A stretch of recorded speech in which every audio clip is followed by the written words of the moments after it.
안녕하세요. 책 읽어주는 꿀잠 DJ입니다. 잘 지내셨죠? 오늘은 제가 읽고 싶었던 책, 에밀리 영혼에 뜨는 별, 그린 게이블즈 앤스 북스 시리즈 가지고 왔습니다. 저 이 책 너무너무 읽고 싶었거든요. 그동안 기찻길의 아이들도 정말 재밌게 읽고 있었는데 사실은 제가 예전에도 말씀드렸지만 요 에밀리 시리즈, 빨간머리 앤을 쓴 루시모드 몽고메리의 작품 에밀리 시리즈를 진짜 계속해서 읽고 싶었어요. 지난번에 제가 읽어드린 에밀리 초원의 빛, 그게 1권이었죠.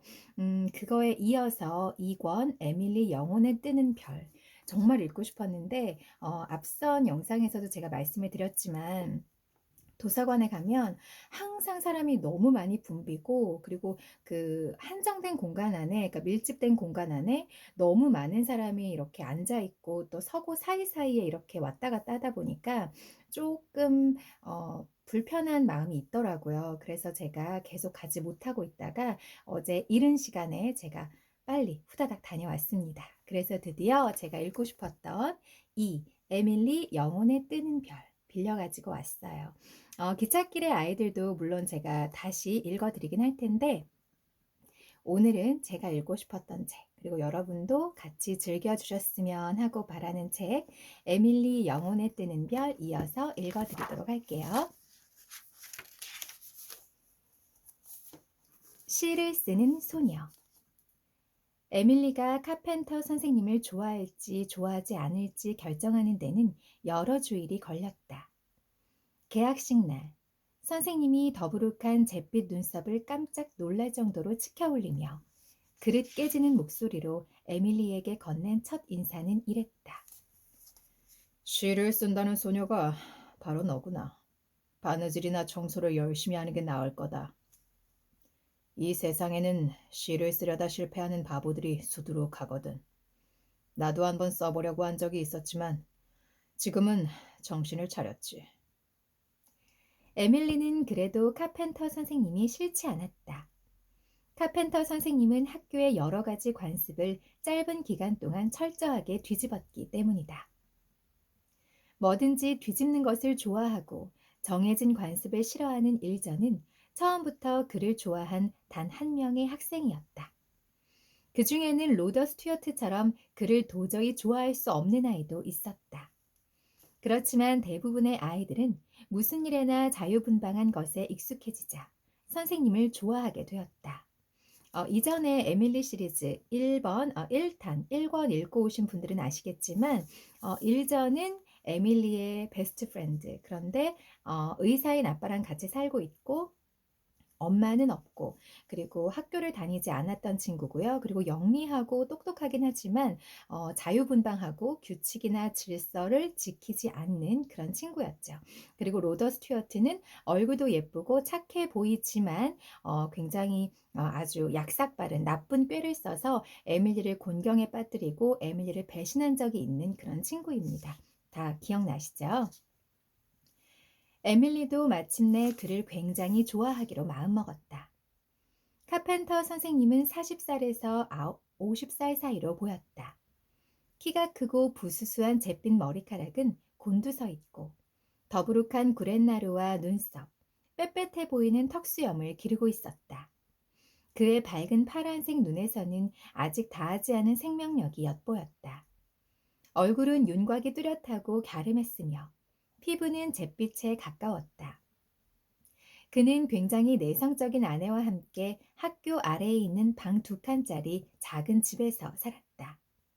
또한 그는 자기 과거에 대해 절대로 얘기하지 않았고 더 나은 다른 직업도 많은데 어째서 그 나이에 쥐꼬리만한 월급에 만족하며 시골 구석에서 아이들을 가르치는가에 대해서도 설명해주지 않았지만 시간이 지나자 그 이유가 점점 드러나기 시작했다. 프린스 에드워드 섬은 워낙 좁은 곳이어서 누구나 서로의 속사정을 빤히 알게 되기 마련이었다. 그래서 블레어 워터에서는 학교 아이들까지 카펜터 선생님이 젊은 시절에는 우수한 학생이었고 장차 성직자가 되려고 했었다는 사실을 알았다. 하지만 대학 시절 그는 방탕한 생활에 빠졌고 블레어워터 사람들은 그가 무섭다는 신용을 하며 고개를 숙이고 조용히 그 얘기를 주고받았다. 그로 인해 인생이 망가지고 말았다. 그는 한 번 술을 마셨다 하면 코가 비뚤어질 정도로 마셨다. 그 결과 맥길 대학 1, 2학년 때 교수들로부터 장래가 촉망되는 수재로 인정받았던 프랜시스 카펜터는 45살인 지금 무엇이 되겠다는 목표도 없이 한적한 시골 학교에서 선생 노릇을 하고 있는 것이었다. 아마 그는 나머지 인생을 포기해버린 건지도 모르고 그렇지 않을지도 몰랐다. 그것은 내성적인 그의 아내를 포함해서 아무도 알 수가 없었다. 그리고 블레어워터에서는 그런 것을 마음에 두는 사람은 없었다. 그는 좋은 교사였고 중요한 것은 그것뿐이었기 때문이다. 이따금 술을 마시러 가긴 해도 언제나 토요일에 갔으므로 월요일 아침이면 완전히 멀쩡한 얼굴이 되어 있었다. 술이 깨면 특히 위험 있게 다른 요일에는 절대로 입지 않는 낡은 검정 프로코트를 입었다. 카펜터 선생님은 적어도 하루에 한 번 무섭게 화를 냈다. 그런 때 그는 턱수염을 잡아당기며 누구누구 할 것 없이 아이들에게 욕을 했고 특히 그를 화나게 한 아이는 호되게 야단을 맞았다.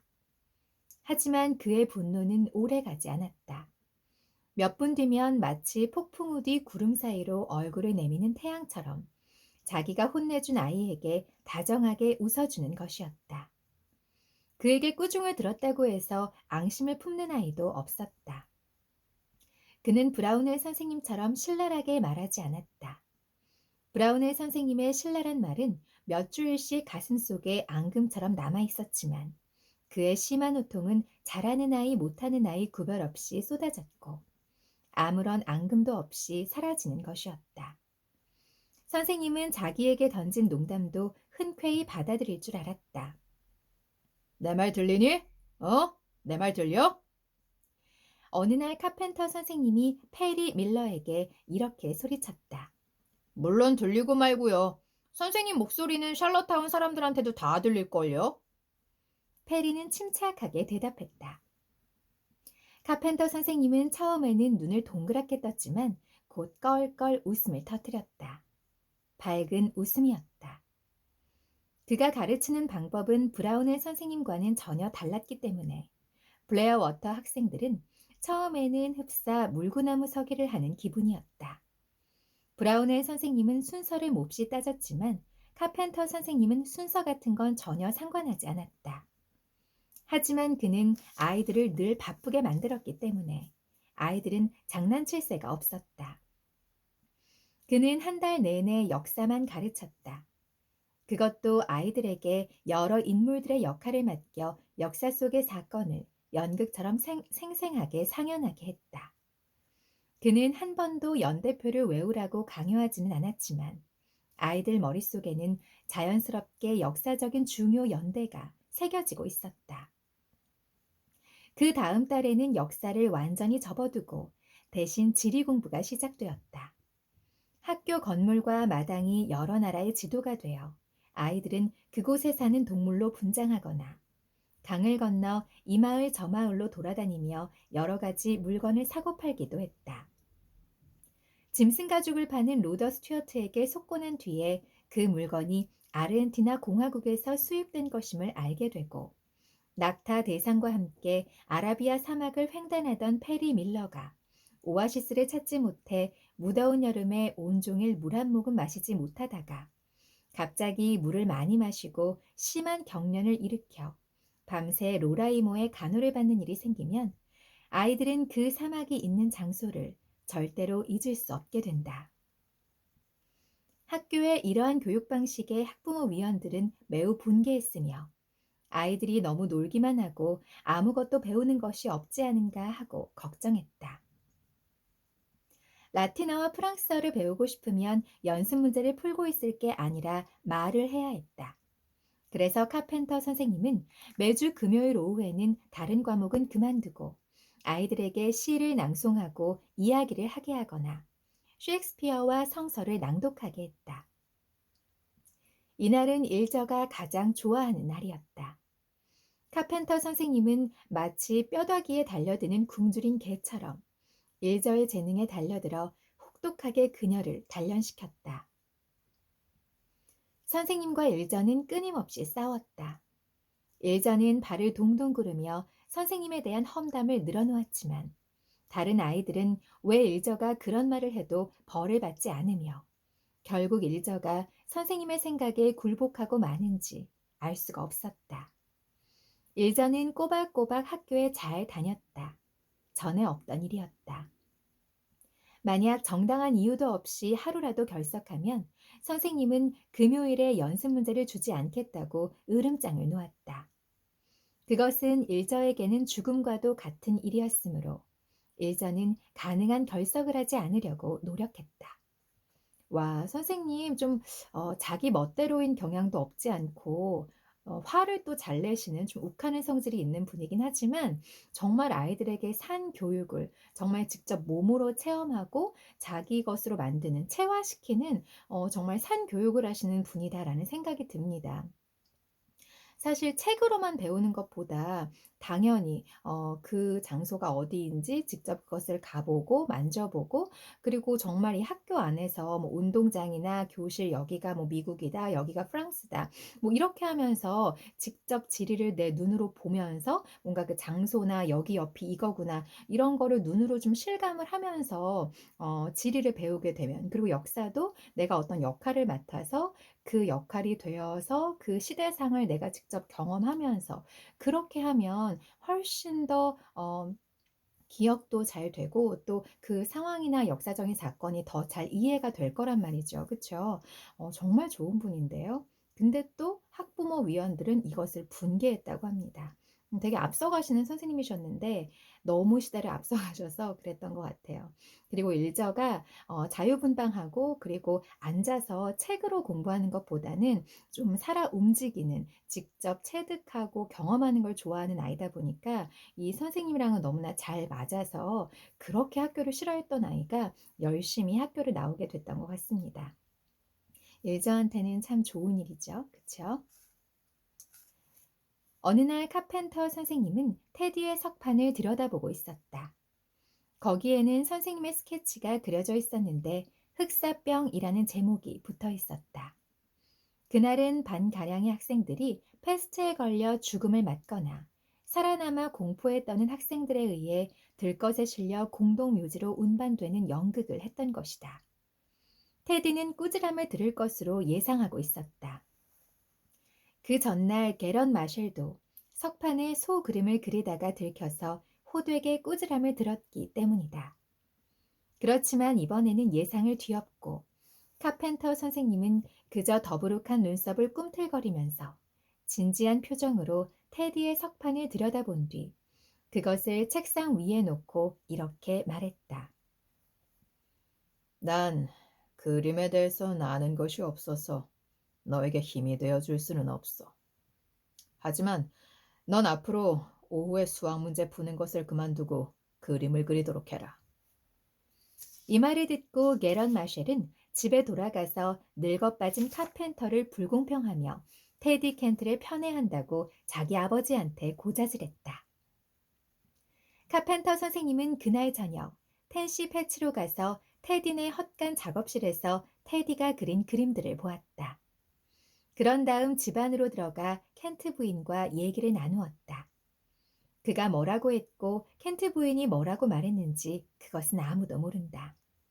하지만 카펜터 선생님은 시합에서 졌을 때처럼 어두운 표정으로 돌아갔다.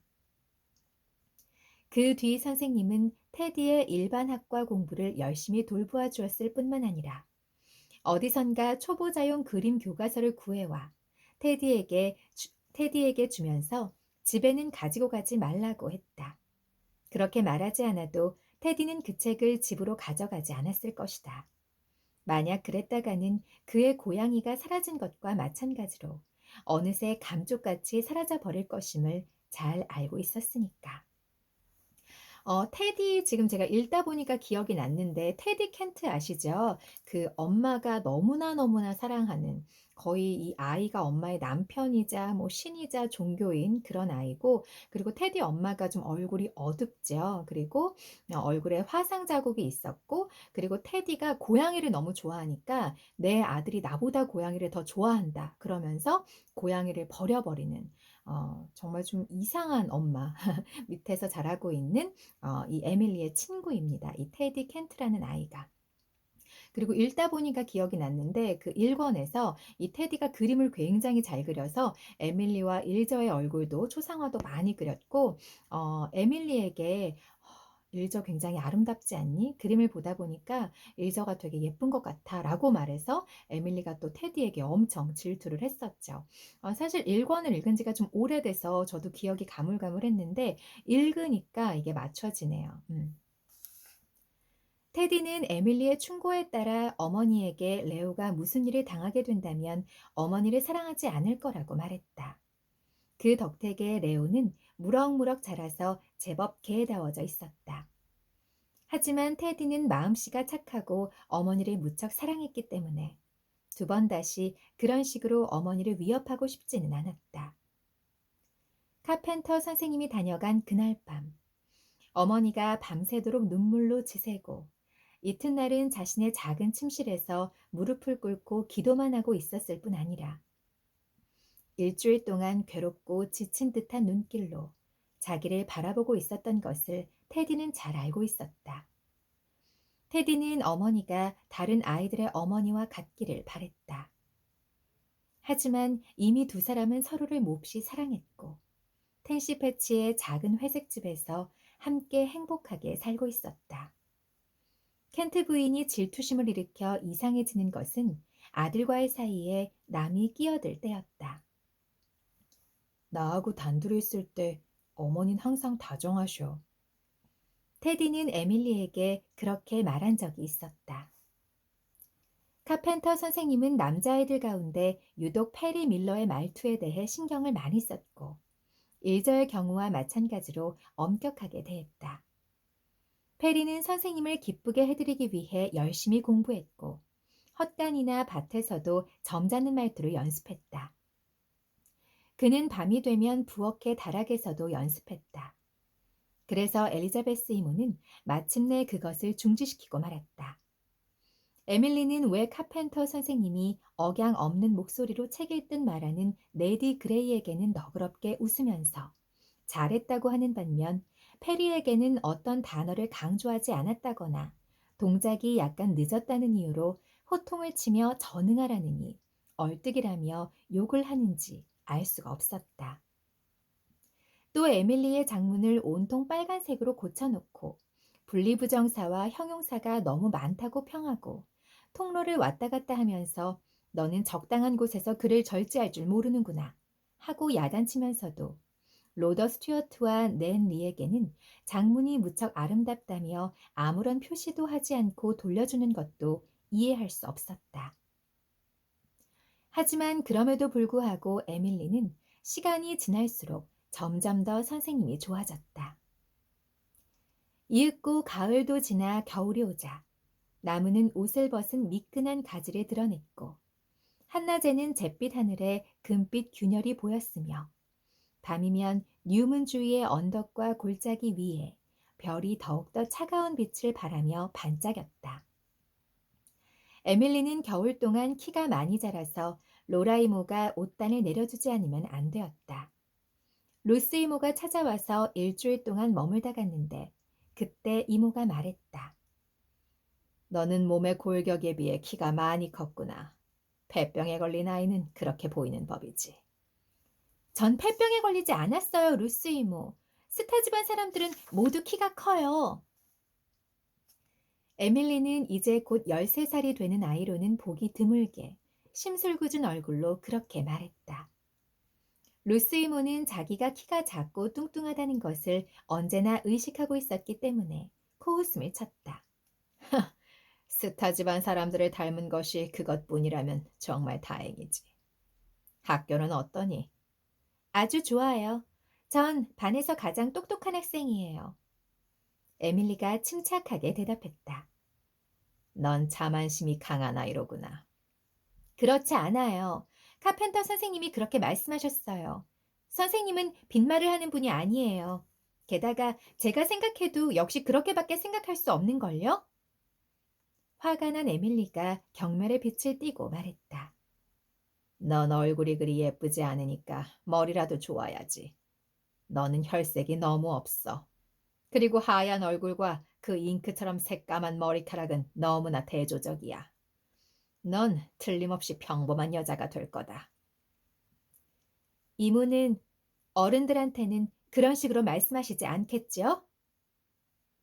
에밀리는 일부러 엄숙하게 말했다. 아이가 그렇게 심각한 태도로 말을 한다는 것이 루스 이모는 이해가 되지 않았기 때문에 그녀는 에밀리의 그런 말투에 화가 났다.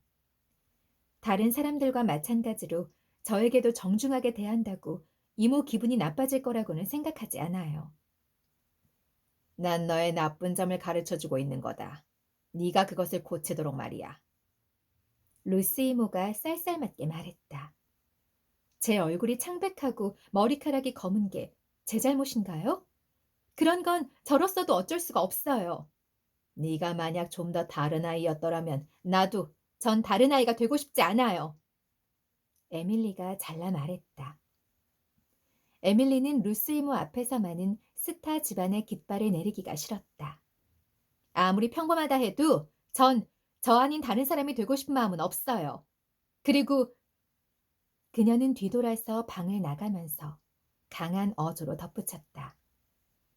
지금은 그리 예쁜 얼굴이 아닐지 모르지만 천국에 가면 전 틀림없이 예쁜 사람이 돼 있을 거예요. 에밀리 보고 무척 예쁘다고 말하는 사람도 있어. 에밀리가 밖으로 나가자 로라 이모가 그렇게 말했다. 그런 점에서는 로라 이모 역시 머리 집안 사람이었다. 에밀리의 어디가 그렇게 예쁘다는 거지? 그 아이는 자만심이 강하고 교만하고 말을 건방지게 해. 방금 그 아이가 말하는 거 들었지?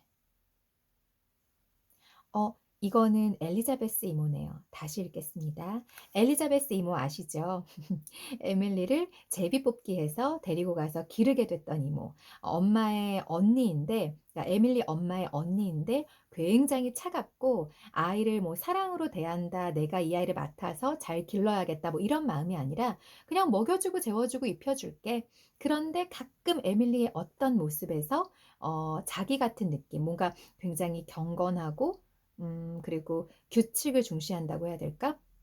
뭔가 위축되지 않고 자기 주장을 딱 펼치는 그런 모습이 보이면 뭐 '이제 머리 집안 같구나. 이제 좀 뭐 제대로 크고 있구나.' 이런 칭찬들을 해 주게 되죠. 그리고 로라 이모는 언니의 동생이죠. 그러니까 엘리자베스 이모, 그다음에 에밀리의 엄마, 그다음 막내가 로라 이모인데 이 로라 이모가 제일 에밀리 엄마랑 비슷하게 닮았었다고 합니다. 그리고 굉장히 에밀리를 사랑하지만 또 의외로 방관하면서 자기 언니가 엘리자베스 이모가 엘리자베스 언니가 에밀리를 막대하거나 사랑으로 대하지 않는 모습을 보면서도 뒤에서 표현해 주고 예뻐는 해 주지만 앞에서 나서서 방어해 주거나 편을 들어 주지는 않는 조금 이렇게 방관하는 듯한 내비두는 그 상황에 개입하지는 않는 조금 비겁한 그런 이모이기도 해요. 저는 그렇게 생각이 듭니다. 그리고 오히려 에밀리의 그 예민하고 섬세한 감정선, 그 정서들을 이 오히려 엘리자베스 이모는 조금 느끼고 공감을 하는데 로라 이모는 사랑이 많고 따뜻한 분위기는 하지만 감정적으로는 둔해요. 그래서 에밀리가 속상해하고 아파할 때 다가와서 안아주기는 하지만 직접적으로 위로를 해주지는 못하는, 그래서 에밀리가 로라 이모도 나를 예뻐하고 사랑은 해주지만 내 감정을 이해하거나 공감하지는 못하는구나 라는 말을 일궈내서 자주 합니다. 어쨌든 그래서 그 루스 이모가 더 큰 이모죠. 루스 이모가 와서 에밀리에게 넌 진짜 안 예뻐 뭐 이렇게 얘기를 했을 때 이제 그 모습을 지켜보던 엘리자베스 이모가, 에밀리를 키우고 있는 엘리자베스 이모가 와서 이런 얘기를 하는 거죠. 제가 계속 이렇게 좀 추가 설명을 드리는 이유는 1권 들은 지가 너무 오래되셔서 쪼끔 줄거리를 따라가시기가 어려우실까 봐 제가 자꾸 이렇게 오지랖을 부려 봤습니다. 좀 더 듣다 보시면 아마 이해가 되실 것 같아요. 에밀리의 어디가 그렇게 예쁘다는 거지? 그 아이는 자만심이 강하고 교만하고 말을 건방지게 해. 방금 그 아이가 말하는 거 들었지? 하지만 가장 내 마음에 안 드는 건 그 아이에게서는 아이다운들을 찾아볼 수 없다는 거야. 게다가 바다처럼 그 속을 알 수가 없어. 그래, 그 아이는 잘 들어 로라. 바다처럼 속을 알 수 없는 아이야. 내 경고를 듣지 않으면 언젠가 상당한 대가를 치르고서야 그것을 깨닫게 될 거야. 그 아이는 못하는 짓이 없을 테니까. 장난꾸러기라는 말은 그 아이한테는 안 어울려. 언니들은 그 아이를 충분히 엄하게 가르치고 있는 것 같지 않아. 난 최선을 다해왔어. 엘리자베스 이모가 완강하게 말했다. 그녀 자신도 에밀리에 대해 너무 관대하다고 생각하고 있었지만 루스한테서 그런 말을 들으니 화가 났다. 윌리스 삼촌도 그해 겨울 에밀리를 걱정하다가 공격을 받았다. 그는 어느 날 뉴문에 왔다가 에밀리가 많이 자란 것을 알았다. 에밀리, 몇 살이지? 그는 뉴문에 오면 언제나 에밀리의 나이를 물었다. 5월이면 13살이 돼요. 음, 이 아이를 어떻게 할 생각이지, 엘리자베스? 무슨 뜻으로 말하는 건지 잘 모르겠군. 엘리자베스가 쌀쌀맞게 말했다. 이 아이는 곧 어른이 될 거야. 언제까지나 돌봐줄 수는 없잖아요. 저도 그러고 싶은 생각은 없어요. 에밀리는 화가 나서 속으로 중얼거렸다. 그러니까 이 아이를 위해 어떻게 하는 게 가장 좋은 방법인지 이제 결정해야 할 시기야. 머리집안 여자가 생계 때문에 밖으로 일하러 나간 적은 한 번도 없었어. 엘리자베스 이모는 이만하면 얘기가 끝나지 않았느냐는 말투로 말했다. 에밀리는 반만 머리집안 사람이야. 게다가 곧 시대가 바뀔 거야. 두 사람 다 언제까지나 살아있을 수는 없고 두 사람이 죽고 나면 뉴문은 올리버의 아들 앤드루한테 넘어갈 거니까. 내 생각에는 에밀리한테 필요하다면 자립할 준비를 시켜줘야 할 것 같은데. 에밀리는 월리스 삼촌을 좋아하지 않았지만 이때만은 무척 고마웠다. 동기야 어떻든 그는 에밀리가 혼자 동경해왔던 것을 제안해 준 것이다. 예를 들어 교사 자격증을 딸 수 있게 퀸즈 아카데미에 보내는 게 어떨까 하는데 교사라는 직업은 여자한테 어울리는 고상한 직업이지. 그걸 위한 경비라면 나도 내 몫을 부담하겠어. 월리스 삼촌이 자신이 그렇게 말한 것을 몹시 자랑스럽게 여기고 있다는 것은 눈먼 사람이라도 알 수 있었다. 그렇게만 해주신다면 나중에 돈을 벌어서 깨끗하게 갚겠어요. 하고 에밀리는 생각했다. 하지만 엘리자베스 이모는 완고했다.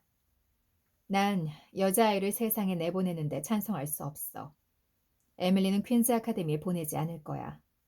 에밀리에게 입학시험을 위한 공부를 시키느냐 마느냐 하는 일로 카펜터 선생님이 나를 만나러 왔을 때도 난 그렇게 말해주었어. 그 선생은 무척 무례했어. 우리 아버지 시대 학교 선생은 좀 더 자신의 분수를 알고 있었는데 말이야. 하지만 난 그 선생이 이해해 주었을 것으로 생각해. 난 오히려 너한테 정말 놀랐다, 월리스. 너도 네 딸을 일하러 내보내지 않았잖아? 내 딸한테는 부모가 버젓이 있으니까. 월리스 삼촌이 거들먹거리며 말했다. 에밀리는 고아야. 듣자 하니 에밀리는 남에게 의지하기보다 본인 스스로도 자립하는 쪽을 바란다고 하던데. 맞아요. 에밀리가 소리쳤다. 맞아요, 월리스 삼촌. 엘리자베스 이모, 제발 시험을 칠 수 있게 해주세요. 부탁이에요. 거기에 드는 비용은 나중에 제가 벌어서 전부 갚아드릴게요. 정말 갚을 거예요. 이모께 맹세할 수 있어요. 돈이 문제가 아니야. 엘리자베스 이모가 여느 때보다 훨씬 엄한 태도로 말했다. 난 너를 계속 돌봐줄 거야, 에밀리. 난 그럴 생각이다. 네가 조금 더 크면 2년 동안 슈루즈베리의 고등학교에 보내주마. 난 교육 자체를 비난하는 게 아니니까. 하지만 너를 대중의 노예로 만들 생각은 없어. 머리집안의 여자들 가운데 그런 사람은 없었어. 에밀리는 더 얘기해봤자 소용이 없다고 생각하며 나갔지만 카펜터 선생님이 느꼈을 쓰디쓴 실망을 맛보았다. 엘리자베스 이모가 월리스 삼촌을 쳐다보며 말했다. 줄리엣을 퀸즈 아카데미에 보낸 결과가 어땠는지 넌 잊었니? 그녀는 의미심장하게 물었다. 재밌어요, 재밌어요. 저만 재밌으면 안 되는데.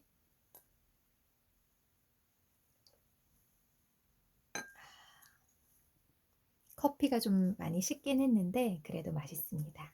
오늘 제 간식은 제가 너무나 좋아하는 저희 집 앞 카페에서 사온 카페 사장님이 만드신 홈메이드 마들렌. 이거는 그 오렌지 피를 잔뜩 넣고 겉에다 이렇게 뭐라 그래요? 아이싱이라고 하나요? 아이싱을 맛있게 코팅을 한 얘는 오렌지 마들렌이고요. 얘는 콕콕콕 박힌 이 얼그레이 홍차 분말이 보이는 얼그레이 마들렌입니다. 진짜 맛있어요. 배민이나 쿠팡이츠로 많은 분들이 시키신다고 하더라고요. 근데 저는 너무 감사하게도 그 카페랑 근처에 살기 때문에 그냥 걸어가서 사올 수 있죠. 행복합니다. 에밀리는 수험 준비반에 들어가지는 못했지만 페리는 주위에 누구도 반대하지 않았기 때문에 다른 때처럼 굳은 결의를 품고 수험 준비반에 들어갔다.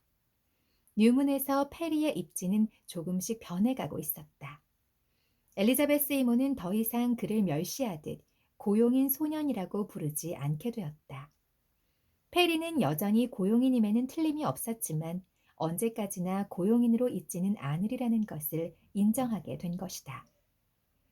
그래서 엘리자베스 이모는 이제 로라 이모가 그의 옷을 기워주는 것도 반대하지 않았고 에밀리가 저녁 식사 뒤에 그의 공부를 도와줘도 잔소리하지 않았다. 또 지미가 약간의 급료를 주기 시작했을 때도 그녀는 아무 말 하지 않았다. 뉴문에서 장래의 수상이 자라고 있는 이상 엘리자베스 이모도 거기에 얼마간의 힘을 보태야 한다고 생각한 것이다. 소년이 큰 뜻을 품는 것은 믿음직한 일이고 감탄할 만한 일이기도 했다. 그렇지만 소녀는 전혀 다른 문제다. 소녀가 있을 자리는 어디까지나 가정이었다. 에밀리는 페리가 수학 문제를 푸는 것을 도와주었고 그가 프랑스어와 라틴어를 공부할 때는 옆에 앉아 귀를 기울였다. 수험 준비반 아이들이 학교에서 외국어를 공부할 때도 그런 식으로 가까운 곳에서 귀를 열어두곤 했었다. 에밀리는 엘리자베스 이모가 인정해주지 않으면 않을수록 더욱 그 이상의 지식을 닦아나갔다. 한때 새로운 언어를 발명하기도 했던 소녀에게 외국어 공부는 그리 어려운 것이 아니었다. 어느 날 조지 베이츠가 아는 척하느라고 그녀에게 프랑스어로 말했다. 그의 프랑스어 실력은 형편없어서 언젠가 카펜터 선생님이 그의 발음을 두고 하느님이나 알아들을 수 있을 거라고 말한 적이 있었다. 당신의 책상 서랍 안에는 우리 할머니의 잉크와 사촌의 구두솔과 이모부의 우산이 있습니까? 하고 그가 물었다. 아니요, 없습니다. 하지만 당신 아버지의 펜과 여관 주인의 치즈와 당신 삼촌의 가정부의 수건이라면 내 바구니 속에 들어 있습니다. 하고 에밀리는 프랑스 사람처럼 유창하게 대답했다. 수험 준비반에 들어가지 못한 울분을 풀기 위해 에밀리는 전보다 더 많은 시를 썼다. 거센 바람이 몰아치는 겨울 저녁에 뜰과 과수원에 쌓이는 눈을 보며 시를 쓰는 것은 특별히 즐거운 일이었다. 그녀는 몇 편의 단편 소설도 썼다. 그 가운데에는 절망적인 사랑 이야기도 있었는데 에밀리는 사랑을 속삭이는 장면을 묘사하는데 무척 애를 먹었다. 그리고 산적과 해적 이야기. 그 이야기에는 사랑을 속삭이는 말이 필요하지 않았기 때문에 에밀리는 그런 이야기를 좋아했다. 또 백작과 백작 부인의 비극적인 이야기. 에밀리는 등장인물의 대화에 프랑스어를 군데군데 섞는 것을 좋아했다. 그 밖에 자기가 모르는 것을 주제로 한 많은 이야기들. 에밀리는 장편을 쓸까 생각해 보았지만 장편을 쓰기에 충분한 종이를 손에 넣는 일이 무척 어려울 거라고 생각되었다. 빨간 종이는 이제 완전히 다 써버렸다. 지미가 준 공책은 그리 두껍지 않았다. 하지만 이상하게도 공책을 다 써갈 무렵 그녀의 가방 속에서는 언제나 지미가 사다 준 새 공책이 나타났다. 지미는 필요한 때를 기가 막히게 알아채 공책을 사서 가방에 넣어주는 것 같았다. 그것은 너무나도 지미다운 면이 있었다. 와, 지미 삼촌 정말 센스 대박. 그쵸? 머리 집안 사람들 중에서 가장 감성적이고 가장 이 에밀리의 성품을 그 마음을 좀 이해해 주는 분인 것 같아요.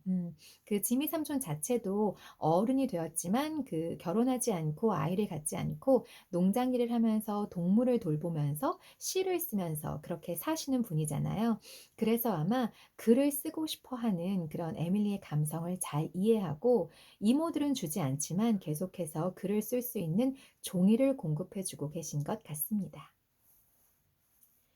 어느 날 밤 에밀리는 전망의 방의 침대에 누워 구름 없는 하늘에 보름달이 골짜기를 내려다보며 빛나는 것을 바라보다가 문득 멋진 생각이 떠올랐다.